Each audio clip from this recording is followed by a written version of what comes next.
In a world perpetually caught in the superficial dance of first impressions, where the fabric of our being is often judged by the fabric of our attire, there exists a profound and timeless truth that we, as a collective, seem to perpetually forget, only to be reminded of it through narratives that pierce the veil of our assumptions.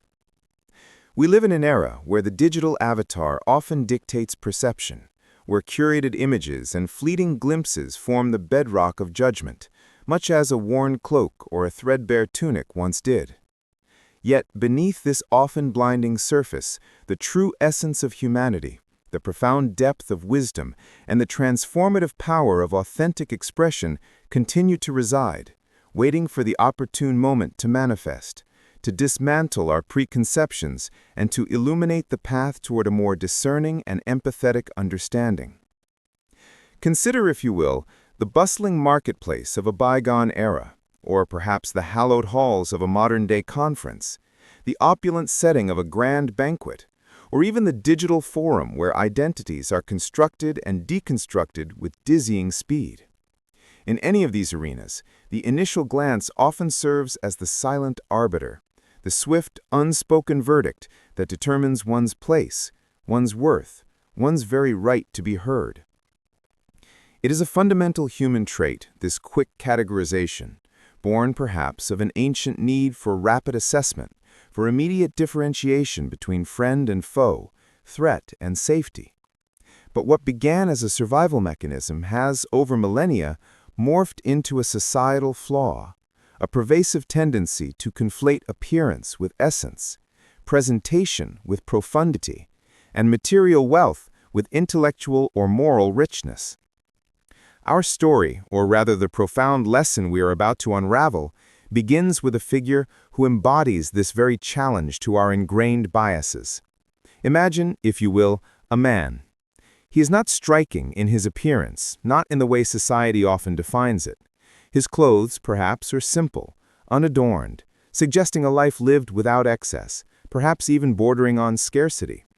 There are no gleaming ornaments, no finely tailored silks, no insignia of status or power. His hands might be calloused, his face etched with the lines of experience, not necessarily of hardship, but certainly of a life lived outside the gilded cage of privilege. He moves with a quiet dignity, an unassuming presence that, to the casual observer, might blend seamlessly into the background, easily overlooked, easily dismissed. This man, let us call him Elias, arrived at a gathering of great import. It could have been a council where the fate of a community was being debated, a scholarly symposium discussing the most intricate philosophies, or even a social gathering where influential figures exchanged ideas and forged alliances. Whatever the context, it was a place where reputation, status, and visible markers of success often preceded, and indeed dictated, the reception one received. And Elias, by all outward measures, possessed none of these coveted attributes. As he entered, a subtle ripple, almost imperceptible, moved through the room. Heads turned, eyes flickered, and then, almost uniformly, they turned away. A quiet murmur, a dismissive glance, a polite but firm barrier in the conversational currents, these were the immediate responses. He was judged, not maliciously, perhaps, but certainly summarily. His worn tunic, his simple sandals, his lack of ostentation, these were the unspoken pronouncements that relegated him to the periphery, a silent testament to the pervasive human tendency to draw conclusions based on the most superficial of cues. The human mind, in its intricate complexity, is also a creature of habit and shortcuts. We are bombarded with information daily, hourly, by the second. To process everything with meticulous detail would be an overwhelming task, a drain on our cognitive resources. So our brains develop heuristics, mental shortcuts that allow us to make quick decisions, to navigate the world without constant exhaustive analysis. First impressions are a prime example of such a heuristic. We categorize, we label, we assign attributes based on what we immediately perceive.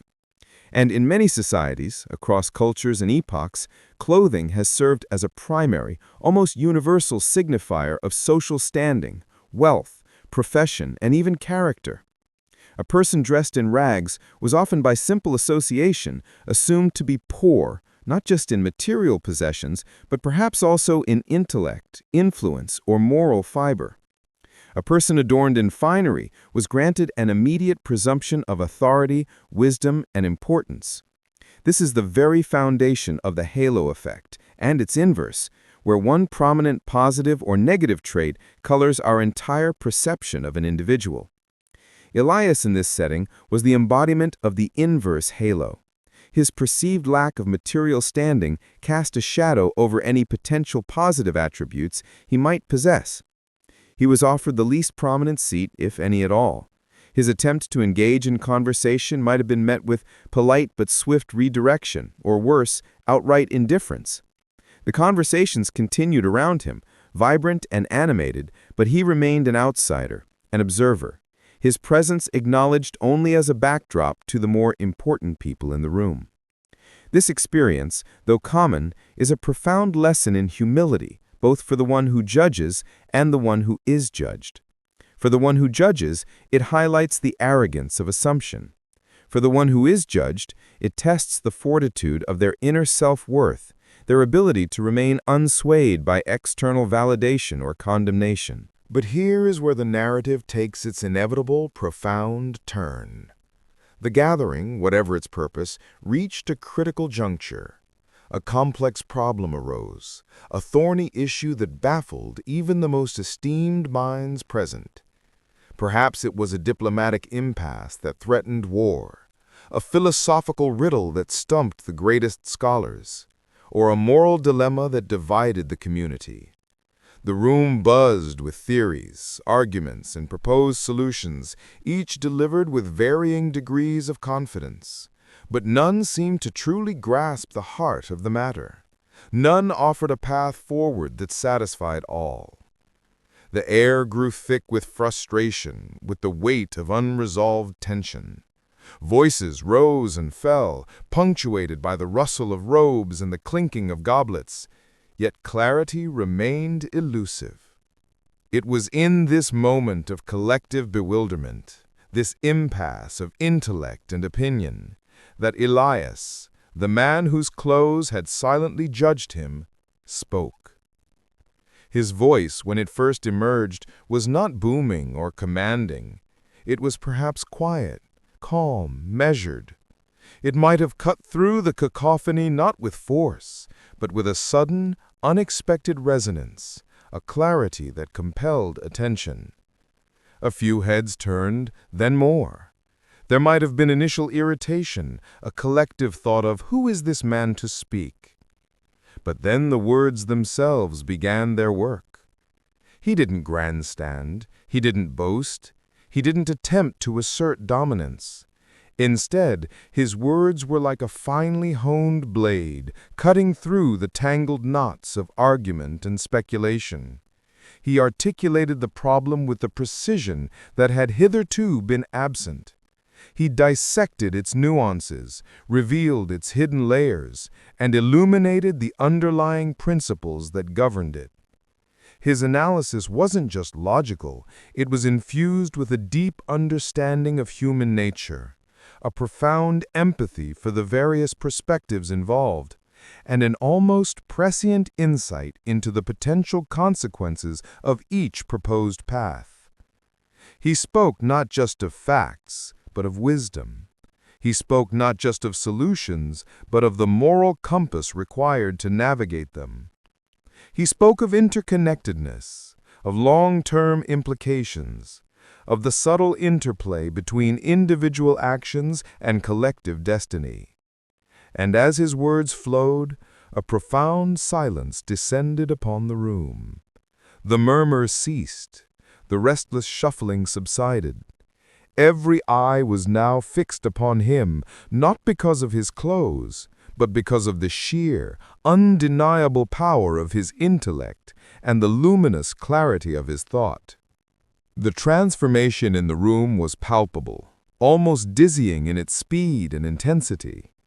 The initial dismissiveness gave way to curiosity, then to respect, and finally to genuine awe. The very individuals who had scorned him, who had relegated him to the shadows, now leaned forward, hanging on his every word. Their expressions shifted from skepticism to conviction, from doubt to understanding. They saw not a man in worn clothes, but a sage, a visionary, a truth-teller whose insights transcended the superficial markers of status.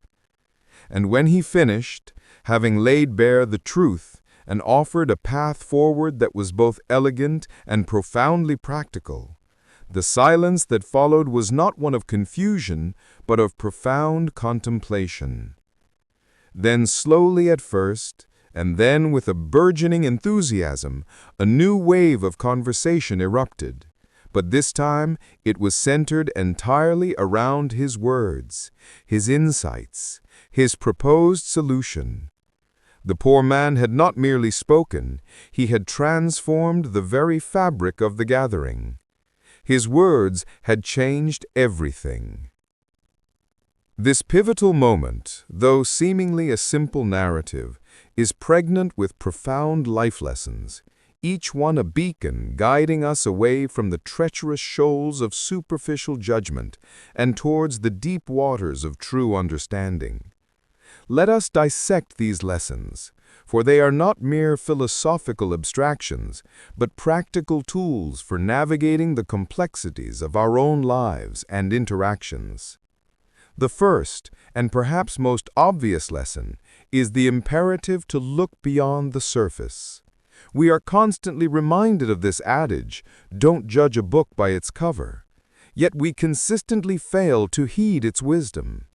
Our brains are wired for pattern recognition, and unfortunately, superficial patterns are often the easiest to identify. But true wisdom lies in the ability to penetrate these superficialities, to seek out the deeper currents of character, intellect, and spirit. Elias's story is a stark reminder that the most profound truths, the most brilliant insights, and the most compassionate hearts can often be cloaked in the unassuming, the unexpected, the outwardly unimpressive. Think of the countless opportunities we miss, the valuable connections we fail to forge, the transformative ideas we dismiss, simply because the packaging doesn't meet our preconceived notions. We might overlook a brilliant colleague because they aren't the loudest in the room, disregard a wise elder because they don't conform to modern trends, or dismiss a potential friend because their social status doesn't align with our expectations. This isn't just about being polite, it's about being effective, about truly understanding the world around us in its full, rich complexity. Socrates, the ancient Greek philosopher, famously walked the streets of Athens in simple attire, engaging citizens from all walks of life, challenging their assumptions, and demonstrating that wisdom was not the exclusive domain of the wealthy or powerful, but often resided in the most unexpected places. His physical appearance was secondary to the intellectual rigor and moral depth of his inquiries. The second lesson speaks to the true nature of wealth. In our modern lexicon, wealth is almost exclusively associated with material possessions, financial accumulation, and visible markers of affluence. Yet Elias's story forcefully reminds us that there is a different kind of wealth, one that far surpasses the fleeting value of gold or property. The wealth of knowledge, the richness of character, the abundance of wisdom, and the currency of integrity. These are the treasures that cannot be stolen, cannot depreciate, and indeed often grow in value with time and experience. The poor man was materially poor, perhaps, but intellectually and morally opulent. His words demonstrated a mastery of thought, a clarity of perception, and a depth of understanding that none of the materially rich individuals in the room could rival. This kind of wealth is cultivated not through acquisition, but through diligent study, thoughtful reflection, compassionate engagement with the world, and an unwavering commitment to truth. It is the wealth that truly enriches not just the individual, but also those around them. When we prioritize this inner wealth, we shift our focus from external validation to internal fulfillment, from fleeting satisfaction to enduring wisdom. We realize that true abundance lies not in having more, but in being more. The third profound takeaway is the critical importance of empathy and open-mindedness. The initial judgment of Elias was an act of closed-mindedness, a refusal to entertain the possibility that substance could exist independently of superficial indicators. Empathy, on the other hand, demands that we suspend judgment, that we attempt to understand another's perspective, their journey, their potential, even when it is not immediately apparent. It requires us to cultivate a beginner's mind, an openness to new information, or willingness to be surprised and even challenged. In a world increasingly polarized and quick to condemn, the practice of empathy is not just a virtue, it is a necessity for harmonious coexistence and effective problem-solving. Had the people in the room remained stubbornly closed off, had they refused to listen once Elias began to speak, the problem would have remained unresolved and a valuable source of wisdom would have forever been overlooked. Open-mindedness is the gateway to learning, to growth, to genuine connection. It means recognizing that every individual, regardless of their background or appearance, carries a unique store of experiences, insights, and potential contributions. It is about actively seeking to understand rather than passively waiting to judge. The fourth lesson illuminates the often underestimated power of unseen influence. Elias was not a person of overt power or authority. He did not command attention through status or force. His influence was entirely derived from the intrinsic merit of his ideas, the compelling logic of his arguments, and the sheer force of his wisdom. This speaks to a different kind of leadership, one that emerges not from a hierarchical position, but from the ability to articulate truth, to inspire thought, and to guide with clarity. In a society often obsessed with charismatic leaders and public figures, it is easy to forget that some of the most profound and lasting changes often originate from quiet wisdom, from individuals who may not seek the spotlight, but whose insights possess an undeniable gravity. Think of the unsung heroes, the quiet innovators, the thoughtful mentors who shape minds and movements from behind the scenes. Their influence is not loud, but deep. Not fleeting, but enduring. This lesson encourages us to value substance over showmanship, to seek out and cultivate voices of genuine wisdom regardless of their platform or popularity. It reminds us that true authority often resides not in the title, but in the truth. The fifth lesson centers on personal integrity and resilience. Imagine the scorn, the dismissive glances, the subtle slights Elias must have endured upon entering the room. It would have been easy for him to become resentful, to retreat into silence, or to allow bitterness to cloud his judgment. Yet he remained composed.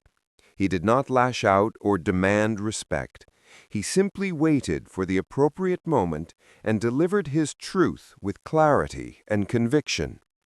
This demonstrates an incredible degree of inner strength, a profound self-assurance that was not dependent on external validation. His resilience in the face of prejudice is a powerful model for us all. We will inevitably encounter situations where we are misjudged, underestimated, or unfairly treated.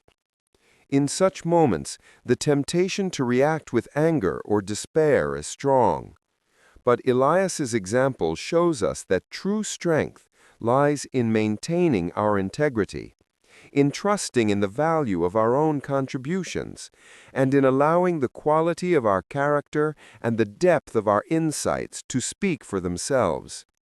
It is a testament to the power of knowing who you are, independent of how others perceive you.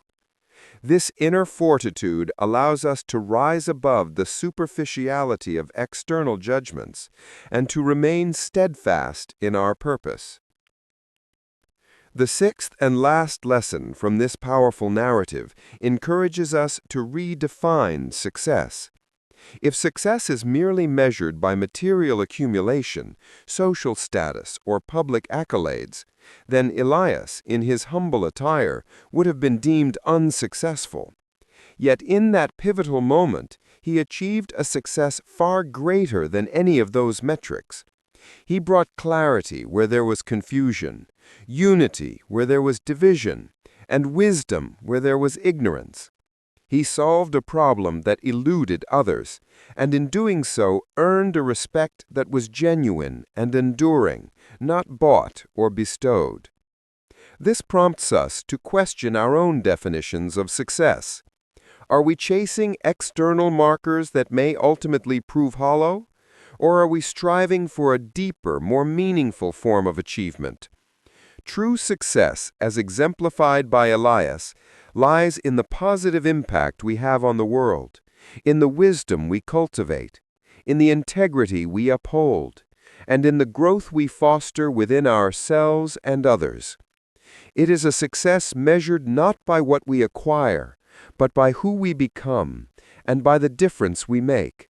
It is a legacy forged not in gold, but in lives touched, minds enlightened, and problems wisely resolved. Now let us bring these timeless lessons into our contemporary context.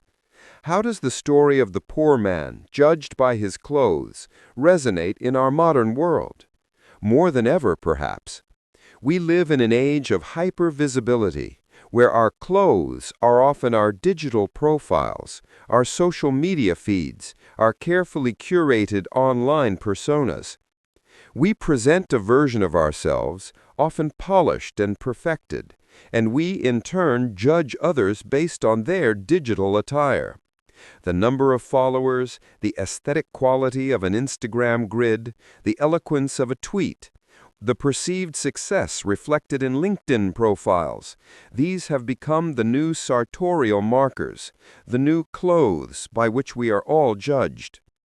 The pressure to conform, to present an image of success, happiness, and competence is immense. This often leads to a devaluation of authenticity, a fear of vulnerability, and a constant striving for external validation. We might dismiss someone's insightful comment online because their profile picture isn't professional enough or their follower count is low. We might prioritize networking with individuals who appear to have high status, overlooking those with genuine wisdom but less visible influence. The essence of the problem remains the same: prioritizing superficial packaging over substantive content. In the workplace, the issue of appearance and presentation continues to play a significant role. Studies consistently show that well-dressed individuals are often perceived as more competent, reliable, and trustworthy, even when there is no objective evidence to support these assumptions. While presentation certainly matters, especially in professional contexts, it must not eclipse the fundamental importance of actual skill, knowledge, and integrity. How many brilliant ideas are lost? How many talented individuals are overlooked because their presentation or initial impression fails to align with unspoken, often arbitrary expectations? In our personal relationships, the tendency to judge by appearance can be equally detrimental. We might dismiss a potential friendship or romantic connection based on superficial traits, only to miss out on a deeply fulfilling relationship with someone of profound character and wisdom. The challenge is to actively cultivate a discerning eye, to look beyond the immediate attraction or repulsion, and to seek out the deeper qualities that truly define a person. This requires patience, a willingness to engage, and a commitment to understanding rather than simply categorizing. So, what can we, as individuals, do to internalize these lessons and apply them in our daily lives? Firstly, practice conscious awareness. Before you form an opinion about someone, pause. Ask yourself, am I judging this person based on what I see on the surface? Their clothes, their accent, their job title, their social media presence? Or am I giving them the opportunity to reveal their true self, their character, their wisdom? This moment of pause, this conscious interrogation of our own biases, is the first step towards overcoming them. It's an active effort to interrupt the brain's automatic shortcut function and engage in more thoughtful processing. Secondly, cultivate a habit of deep listening. When someone speaks, truly listen to their words, their ideas, their perspective, rather than evaluating them based on who you think they are. Give every person the dignity of your full attention, especially when their appearance or background might tempt you to dismiss them. You might be surprised by the insights you gain, the wisdom you uncover, or the common ground you discover. This active listening is not just about hearing the words, but about seeking to understand the underlying meaning, the intention, and the experience from which those words originate. It's a profound act of respect. Thirdly, challenge your own assumptions. We all carry a mental framework of how the world works, how people should be. This framework is built from our experiences, our culture, our upbringing, but often it contains unexamined biases. Regularly question these assumptions.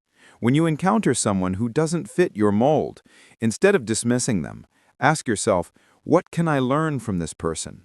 What perspective might they offer that I haven't considered?